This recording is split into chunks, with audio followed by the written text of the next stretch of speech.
जिंदगी में सबसे बड़ा दर्द तब नहीं होता जब कोई हमें छोड़कर चला जाए, बल्कि तब होता है जब कोई ऐसा चला जाए जो हमें सबसे जोड़कर रखता था। दोस्तों, आज मैं आपको सुनाने जा रहा हूँ एक ऐसी कहानी जो ना तो किसी हीरो की है और ना किसी विलन की। ये कहानी है गांव के एक छोटे से परिवार की और उस रिश्ते की जिसे मौत ने तोड़ दिया लेकिन परिवार के साथ ने फिर से जोड़ दिया। फिल्म की शुरुआत तेलंगाना के एक छोटे से गांव से होती है, जहां जिंदगी सादगी से भरी है। लोग खेतों में काम करते हैं, शाम को चबूतरे में साथ में बैठकर बातें करते हैं और हर घर में सबके लिए एक अपनापन है।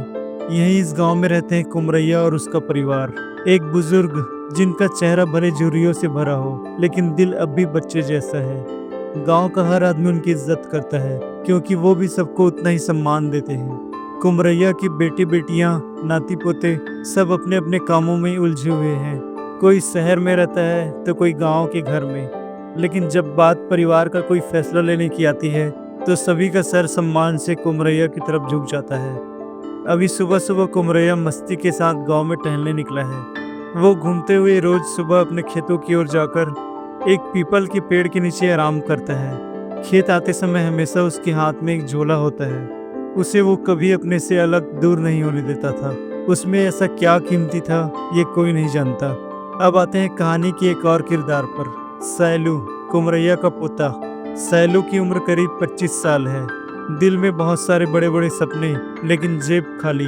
वो हर वक्त इस सोच में रहता है कि जल्दी से जल्दी कैसे बहुत सारे पैसे कमाएं और अपनी अलग पहचान बनाएं। सैलू थोड़ा स्वार्थी और जिद्दी है।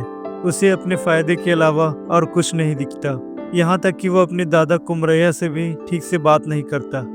सैलू ने बहुत सारे अलग अलग बिजनेस ट्राई किए, लेकिन वो सब में फेल हो गया। इसी चक्कर में उस पर बहुत सारा कर्ज हो गया था।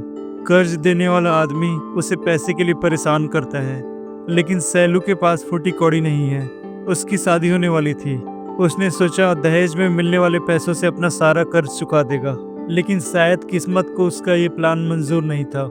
शादी के 2 दिन पहले ही अचानक उसके दादा कुमरैया का स्वर्गवास हो जाता है। सैलू को समझ नहीं आ रहा अब वो क्या करेगा। इधर घर में सन्नाटा छाया है, घर का हर कोना रो रहा है, लेकिन यहाँ सबके रोने में फर्क है। किसी के आंसू सच्चे हैं तो किसी के दिखावे के। सारे गांव में मातम छाया हुआ है। गांव के सभी लोग कुमरैया के अंतिम दर्शन करने के लिए उसके घर में मौजूद हैं। अब तक सैलू भी घर पहुंच चुका है। उसने कर्ज देने वाले को पैसे 2 दिन बाद देने का वादा किया था, लेकिन कुमरैया की मृत्यु के कारण अब कुछ महीनों तक घर में कोई उत्सव नहीं हो सकता। सैलू की शादी अब कुछ महीनों तक नहीं हो सकेगी। वो अपने दादा के मौत से दुखी नहीं है। वो ये सोचकर डरा हुआ है कि शादी में मिलने वाले पैसों के बिना वो कर्ज कैसे चुकाएगा। घर के बाहर एक कार आती है। उसमें सैलू की बुआ और उसका परिवार था। कुमरैया के बेटे और दामाद का 20 सालों पहले झगड़ा हुआ था। तब से उसकी बुआ का घर आना जाना बंद था, लेकिन आज कुमरैया की मौत की खबर सुनकर उसकी बेटी रोते हुए अपने पिता के अंतिम दर्शन करने घर आई है। सैलू के पिता और उनके दामाद आज भी एक दूसरे से बात नहीं करते हैं। जिस लड़की से सैलू की शादी होने वाली थी वो और उसका परिवार भी सैलू के घर आया हुआ है। शाम होते तक कुमरैया के अंतिम संस्कार का काम पूरा होता है। अब शुरू होता है बालगम, यानी वो रस्म जिसमें पूरा परिवार, रिश्तेदार और गांव के लोग मरने वाले व्यक्ति के सम्मान में इकट्ठा होते हैं। लेकिन यहाँ से कहानी सिर्फ एक रस्म तक सीमित नहीं रहती। अब धीरे धीरे सभी लोगों का असली चेहरा दिखने लगता है। कौन सच में दुखी है और कौन दिखावा कर रहा है। कुमरैया को गए 2 दिन भी नहीं हुए हैं और सब अपने अपने हिस्से की बात कर रहे हैं। यह दृश्य देख के दिल टूट जाता है। इसी लड़ाई झगड़े में सैलू की शादी भी टूट जाती है। सैलू ये सब देख के बहुत परेशान था। वो बार बार कुमरैया को कोसता है कि उसके कारण उसकी जिंदगी बर्बाद हो रही है। सैलू की बुआ के साथ उनकी बेटी संध्या भी वहाँ रुकी हुई थी। सैलू उसके साथ कुछ सामान लाने के लिए उसके घर जाता है। उनका घर देख के वो हैरान था। वो बहुत आलीशान घर है। सैलू के दिमाग में एक प्लान आता है। अगर वो संध्या से शादी कर ले तो उसका सारा कर्ज उतर जाएगा, क्योंकि वो लोग बहुत ज्यादा अमीर थे। तो जाहिर है शादी में बहुत सारा दहेज वो सैलू को देंगे। सैलू अब संध्या के साथ अच्छा व्यवहार करके उसके पास आने की कोशिश करने लगता है। गांव की एक रस्म के अनुसार कुमरैया की अस्थियों को उसी पीपल के पेड़ के पास एक मटके में भर के लटका देते हैं जहां कुमरैया आराम करता था। फिर प्रथा के अनुसार एक पत्तल में भोजन रखते हैं ताकि कोई कौवा आकर उसे खाए, जिससे कुमरैया की आत्मा को शांति मिलेगी। लेकिन होता इसके उल्टा है। कौवा खाने के पास आता तो है, लेकिन बिना खाने को मुंह लगा ही वहां से उड़ जाता है।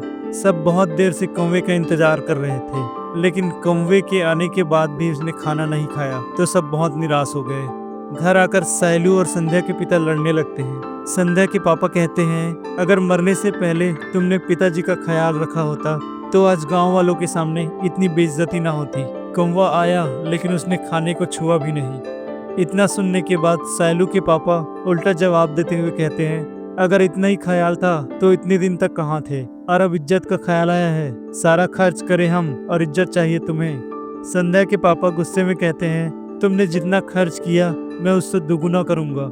देखता हूँ इस बार कौवा कैसे नहीं खाएगा। दूसरे दिन फिर सभी उसी पीपल के पेड़ के नीचे इकट्ठा होते हैं, लेकिन फिर वही होता है। कौवा आता है लेकिन बिना खाना खा ही वहां से उड़ जाता है। सैलू के पापा संध्या के पापा को चिढ़ाने लगते हैं। घर में तो बड़े डींग हाँक रहे थे, ये करूंगा वो करूंगा, एक कौवे को तो खाना खिला नहीं सके। सैलू अपने पिता को समझाने की कोशिश करता है, लेकिन वो सैलू पर ही हाथ उठा देते हैं और कहते हैं, जब से आया है तो उसके पीछे पीछे घूम रहा है।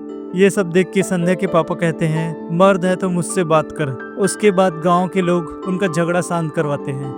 उसके घर की स्थिति देखते हुए सभी पंच मिलकर एक मीटिंग रखते हैं। उसमें वे उन दोनों को हाथ मिलवाते हैं और कहते हैं, अगर श्राद्ध के 11वें दिन कौवे ने खाना नहीं खाया तो गांव की पंचायत ये फैसला करती है कि वो तुम्हें समाज से बहिष्कृत कर देंगे।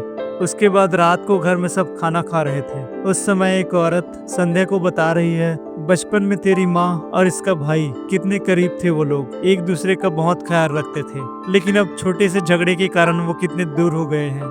सैलू के पिता बाहर बैठे सब बातें सुन रहे थे। सभी की आंखों में आंसू थे।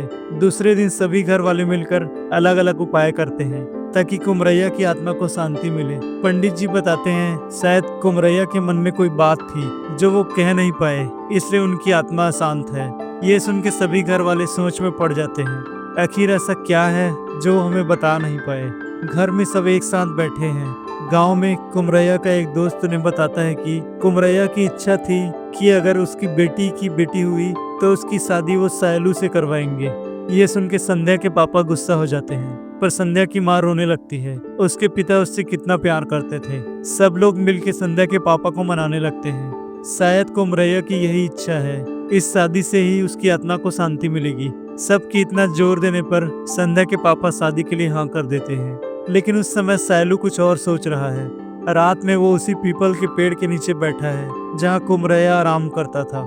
सैलू ये सोच के रोने लगता है कि उसने हमेशा अपना स्वार्थ ही देखा, कभी किसी और की फिक्र नहीं की। वो झोला जो कुमरैया अपने साथ हमेशा रखता था, उसमें एक फोटो फ्रेम था जिसमें सभी परिवार वाले एक साथ बैठे हुए थे।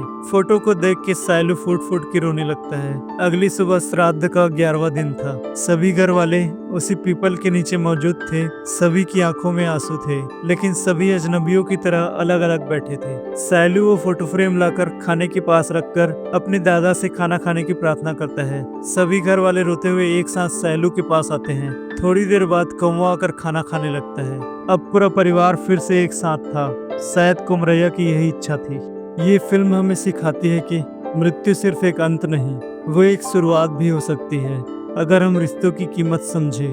जिंदगी छोटी है, पता नहीं कब कौन चला जाए, इसलिए जब तक वक्त है उनसे मिलो जो तुम्हें प्यार करते हो, क्योंकि कल शायद मौका ना मिले। तो दोस्तों, ये थी बलगम, एक ऐसी फिल्म जो दिखाती है कि गांव की मिट्टी में सिर्फ खुशबू नहीं बल्कि रिश्तों की गहराई भी बसती है। अगर आपने ये फिल्म अभी तक नहीं देखी तो एक बार जरूर देखिए। ये फिल्म सिर्फ कहानी नहीं, एक एहसास है। और हाँ, अगर आपको यह वीडियो पसंद आई हो तो लाइक करें, शेयर करें और हमारे चैनल को सब्सक्राइब करना ना भूलें, क्योंकि आगे भी हम ऐसे ही दिल को छू जाने वाली कहानियाँ लेकर आने वाले हैं।